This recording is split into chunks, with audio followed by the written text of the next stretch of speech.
And so in those times of rain is the times that will allow you to appreciate the sunlight. And my grandfather often says, every time you climb a great hill and you reach the top, you realize there are many more mountains to climb. So we have to continue going to the mountain. You see, I wrote a book called Going to the Mountain, Life Lessons from my grandfather. And we as black people are constantly having to go to the mountain. You're a black person, you're in the ghetto, right?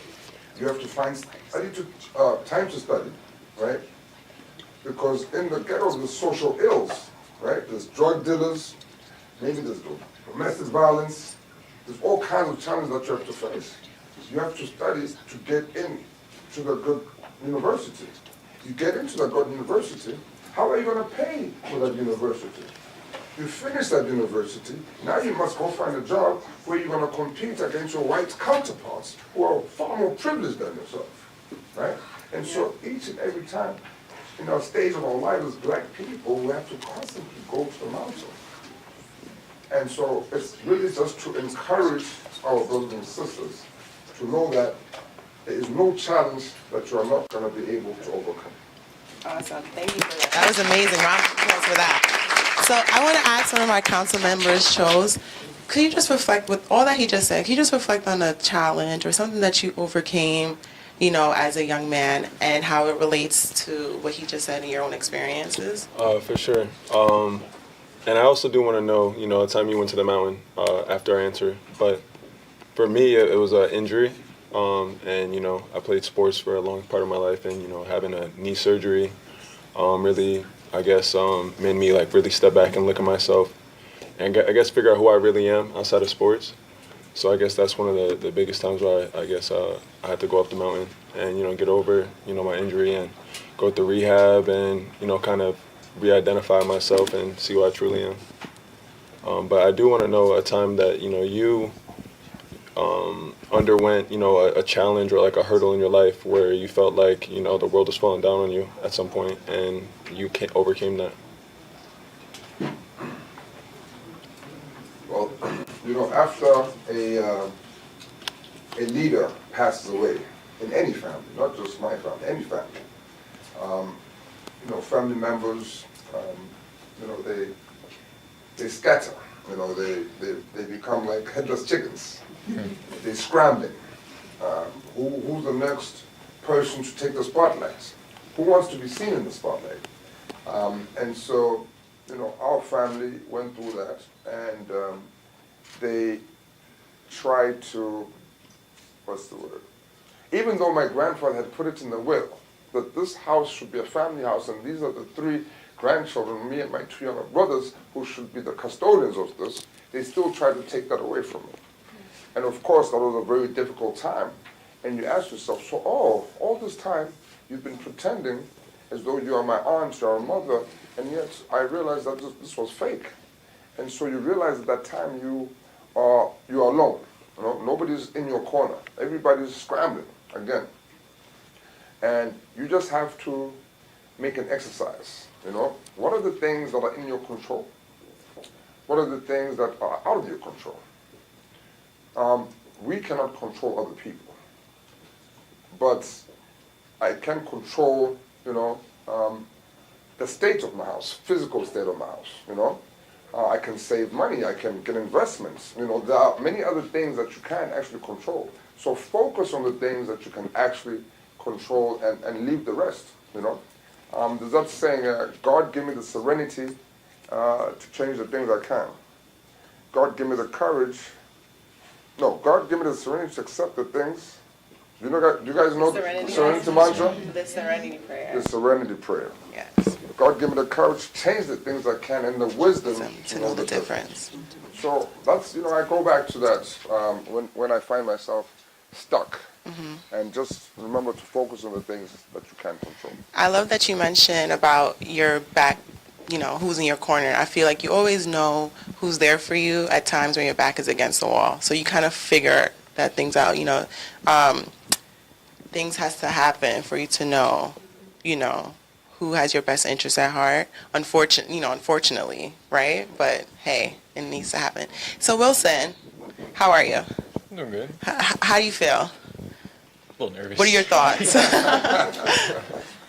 What are your thoughts? Do you have a question for us today?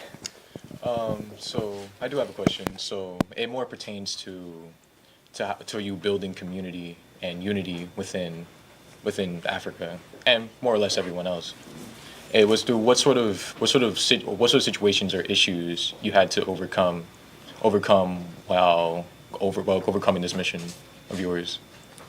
Well, I mean, people have their own perceptions, and they would think, oh, Nelson Mandela, everything comes easy for you. Mm-hmm. They would think maybe you're not genuine.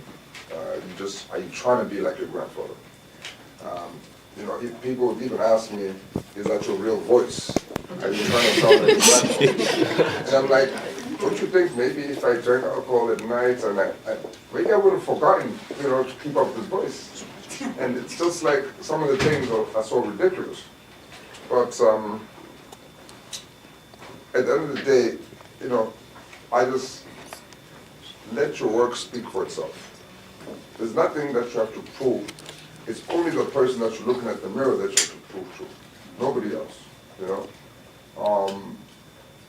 And again, when you're building community and you want to assist or help people, you need to go to those people who are actually facing those challenges, because often the people that are facing the challenges have the solution as well. So don't go there with preconceived notions of how you're going to assist, people. Go there, have a conversation, and talk to them. There's a reason why God gave us 2 ears and 1 mouth, so you can listen more than you talk. You understand what I'm saying? And that you'll be able to then build solutions together as a community. And that becomes much more stronger than you being a savior or being the Jesus. Go to the people and build solutions with those very same people that you're trying to address. Thank you for that. When you felt a need to build community, have you done that in your own community, in your own little way, or big, small? So that's interesting because going into my 11th grade year, I'm a senior this year. Going to my 11th grade year, the biggest goal for me was to create a community and to connect with not only the administrators in the school, but also my peers. So my future goal is to venture off into the political world. I do have a dream of being a policymaker. So I had to get out of my little shell, and I had to make connections everywhere I go and everybody I met. So one of the first things I did, the first day of school actually, I don't know if Dr. Pierce remembers, but in the hallway, I was going to the bathroom, and I was like, hello, Dr. Pierce, my name is Brittany Sinclair. I know you don't know me, but you'll be seeing a lot more of me in this year. As my ultimate goal of building community in my school, I ran for senior class president, and I am senior class president.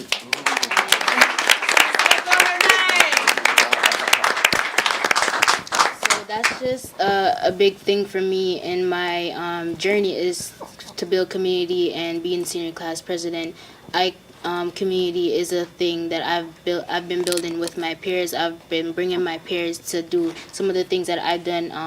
I'm very involved in my community, and it's just a thing for me when I see that my peers are influenced by my involvement and they just want to jump on the bandwagon that I'm going. It's just a thing that I know that I have built community and it's real and I'm seeing it. So that's just the big thing for me as senior class president. Wow. Give it up for Madam President, Senior Class President. Keep up the good work. Thank you. Okay, so we're going to go over to our student body audience, and I feel like we have some questions. Definitely. We have some. Ndaba, come on. I know We have you're a some walker. questions. Come on. Now, all these students have definitely come up with different questions for you, and if they didn't and forgot them, they're going to definitely have something from what you spoke on today to say. So, this young man specifically, but pick somebody. Okay. Look dead in the eyes. Let's start with the young lady over here in the middle. Yes. Hello, I'm Tatiana. Hello, Tatiana. I'm in 12th grade. I'm 17 years old, and my question is, how has your grandfather's legacy impacted your own life and aspirations? Well, like I said earlier, the way you view leadership, because leadership is not about being the best or being number one. Leadership is about service to others, to stand for those who cannot stand for themselves, and to be a voice for those who are voiceless or invisible in our communities. And I always just draw inspiration from my grandfather. And, in public, obviously we wear many masks. And you have to wear that mask of a titan, a general, But it's also important to be a human being, right? Because after all, we do get tired, we do get hungry, right? And you need to let your hair down sometimes. So, once in a while you need to, split loose, shake a leg, you know what I mean? Yeah. Don't be so serious all the time. Be always open-minded. I don't judge anybody. I give everybody benefit of the doubt. But in life, you don't get 3 strikes, you get 2. Right? The first time, it's like, shame on you. The second time, it's shame on me. And then that's a wrap. I cut. It's over. Period. And that's just how I roll. Okay, who's next? Pick someone else. Gentleman at the back. Yeah. Yes, sir. Hi, my name is Adriana Henry. I'm in the 12th grade. I'm 17 years old. My question is, how has your service, you serving as an ambassador for the UN AIDS, what challenges have you faced while being ambassador? Again, people, have their own perceptions and misconceptions. But really, it's the stigma that was the most, detrimental thing that we're fighting against this UNAIDS. Because it's like, oh, you have HIV/AIDS, therefore you must be doing nasty, dirty things. No, HIV/AIDS is a disease like any other disease. You understand what I'm saying? And we had to be able to say, one of our own, my father and my mother passed away from HIV/AIDS, right? People were not being able to disclose that, so they were dying in isolation, right? And so we had to use our own example to say, let us fight this thing, let us put it on the table. Let us stop hiding and saying, no, he got TB, no, he got cancer. No, he got HIV/AIDS. That's what it is. And that's the only way we're going to be able to break down the stigma that it has when we treat it like any other illness. So, yeah, that was just one of those things. Thank you so much for that. Who else? Oh, I'm sorry. Where are we going now? I think the superintendent should pick someone. Yeah, else. there's some Yes. students. Oh, So yes. the students in the audience that have a question, Thank you. please raise your hands and then. Direct contact with this young lady. She's been smiling at me, and I know she's eager to ask her question. Beautiful. Good afternoon. My name is Desiree, and I am in 10th grade. My question is, what is one book you'd recommend everyone read to help shape their outlook on life? I know that you mentioned the book that you made. Other than that book, is there any other book that you've read that, I mean, to be honest, I read The Alchemist. Have you guys, The Alchemist? Yeah. Paulo Coelho. Yeah. That's definitely a book I recommend everybody should read. Okay. That's, That was a good question. Superintendent, pick one more, please. Let me see. What's your name?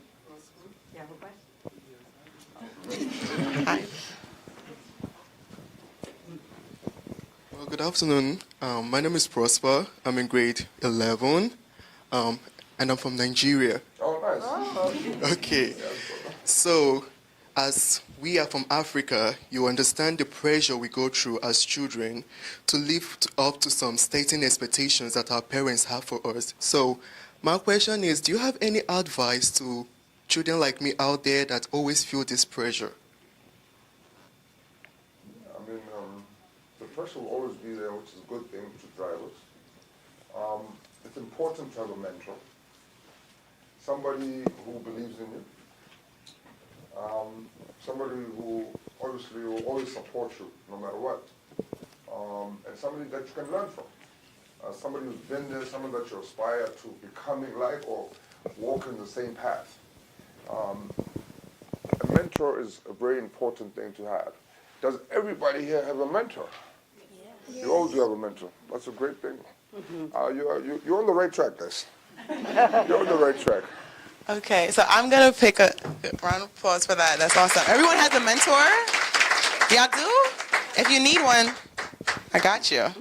Okay, so I'm going to pick a student, and then I feel like you have I love your outfit. It's very traditional. I love it. Hello, so my name is Abdurrahman. I'm from West Africa, Guinea. I'm 16 years. I'm in 11th grade. My question is, being the grandson of someone so important, especially for our community, do you ever feel a weight of responsibility to carry on his mission, even though you never asked for it?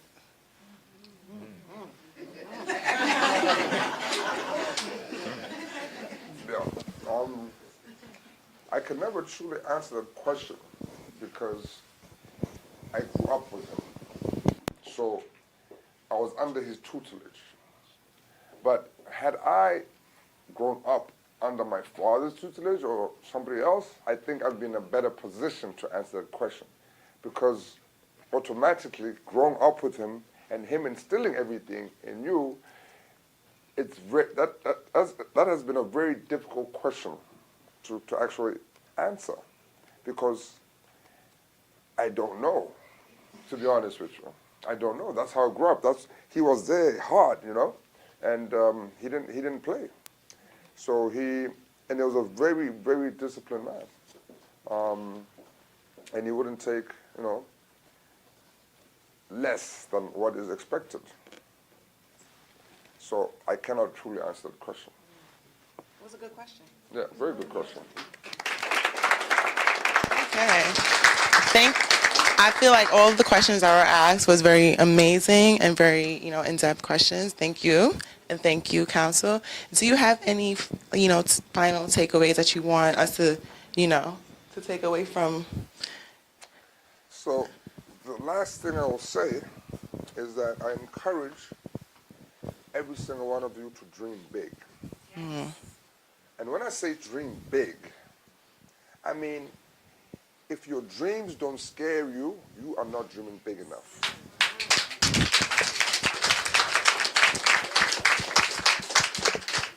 Yeah, that's the last thing. I mean, Martin Luther King had a dream, JFK had a dream. They all had dreams. Yeah. But they had to go to the mountain. They had to face, them being shot, them being killed, for their dreams. So if your dreams don't scare you guys, you gotta level up. Yes, Thank you. Round of applause for that energy. Thank you so much, guys. Stand up. Come around. Thank you, guys. Thank you, students, and Ndaba, superintendent. This was amazing, and I'm so happy for you to be here today have this very impactful conversation with us. I'm very excited. Are you guys excited? How do you guys feel? You guys just had dialogue with the Ndaba Mandela. Right? Wow, I appreciate you guys so much. Thank you so much.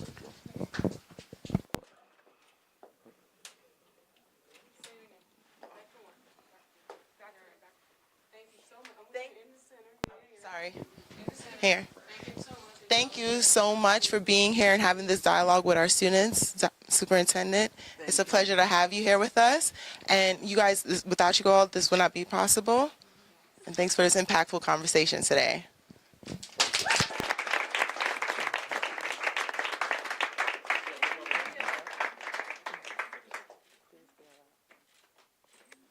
right, and I'm just gonna say one little thing. So, I know I'm the tall person. So, oh, thank you. So this is something that came about organically, and these are the kind of things that I want to really utilize this amazing space that you guys have with your amazing brains in your head. And if you're interested in stuff like this, then you will be seeing me around the halls. Get at me, and we can do more fun things like this. Thank you so much, Ndaba. Appreciate you so much. Thank you so much, Mr. Britton. Let's do this. Thank you, Taj, for my host. Thank you, British, the head of the student council, okay? And thank you to the council. More of this to come. I want to thank everyone for this amazing encounter. This has been so wonderful. We are so blessed and honored to have greatness in our midst. I know that you've all studied and read about Nelson Mandela. I would like to make sure that you don't stop. Look at what his legacy means to us. Write about it, talk about it. And you have a museum or something in New York City? What I have is a series that is International Emmy nominated.